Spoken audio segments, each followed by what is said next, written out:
Guys, നമുക്ക് ഇന്ന് എങ്ങനെ ഹെൽത്തി ആയിട്ടുള്ള സൂചി ഗോതമ്പ് കൊണ്ടുള്ള ഒരു ഉപ്പുമാവ് എങ്ങനെ ഉണ്ടാക്കാമെന്ന് നോക്കാം.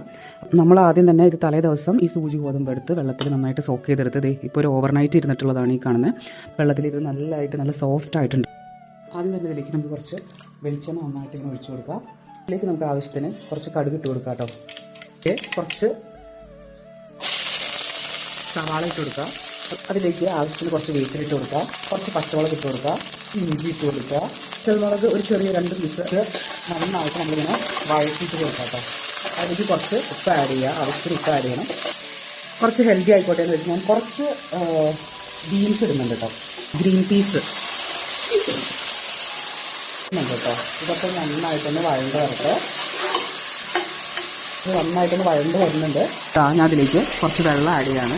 ആവശ്യത്തിന് അത് വേവാനുള്ള ആവശ്യത്തിനുള്ള വെള്ളമാണ് ഞാനിപ്പോൾ ഇതിലേക്ക് ആഡ് ചെയ്യുന്നത്. ചെറുതായിട്ട് ഈ വെള്ളത്തിന് തിളച്ച് വരുന്ന സമയത്ത് നമുക്ക് നമ്മുടെ സൂചി ഗോതമ്പ് ഇതിലേക്ക് ആഡ് ചെയ്യാം. ചെറുതായിട്ട് തിളച്ച് വരുന്നുണ്ട്. അപ്പോൾ ഞാൻ എന്ത് ചെയ്തു, ഇതിലേക്ക് നമ്മൾ നേരത്തെ കുതിർത്തിട്ട് വെച്ചിട്ടുള്ള സൂചി ഗോതമ്പ് ഇതിലേക്ക് പതുക്കെ ആഡ് ചെയ്ത് കൊടുക്കാം. നമുക്ക് ആവശ്യത്തിനുള്ള ക്വാണ്ടിറ്റി ഇതിലേക്ക് ആഡ് ചെയ്ത് കൊടുക്കാം കേട്ടോ. സൂചി ഗോതമ്പ് ആഡ് ചെയ്തിട്ട് ഇതിലേക്ക് നമുക്ക് കുറച്ച് തേങ്ങ കൂടി ഇട്ട് കൊടുക്കാം കേട്ടോ. കുറച്ച് നിങ്ങൾക്ക് അതൊരു ഓപ്ഷണൽ ആയിട്ടുള്ളൊരു കാര്യമാണ്. ആവശ്യമുണ്ടെങ്കിൽ കുറച്ച് തേങ്ങ ഇട്ട് കൊടുക്കുക. അതിലേക്ക് കുറച്ച് റോസ്റ്റഡ് പീനട്ട്സ് ഇടുന്നുണ്ട് കേട്ടോ.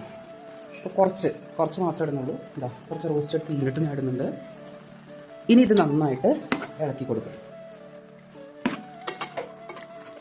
പാകത്തിനുള്ള വെള്ളവും ഉപ്പും ഒക്കെ നോക്കുക. അതിനുശേഷം ഇത് കുഴഞ്ഞു പോകാത്ത രീതിയിൽ, അതായത് നമ്മൾ ആവശ്യത്തിനുള്ള വെള്ളമാണ് ആഡ് ചെയ്തിട്ടുള്ളത്.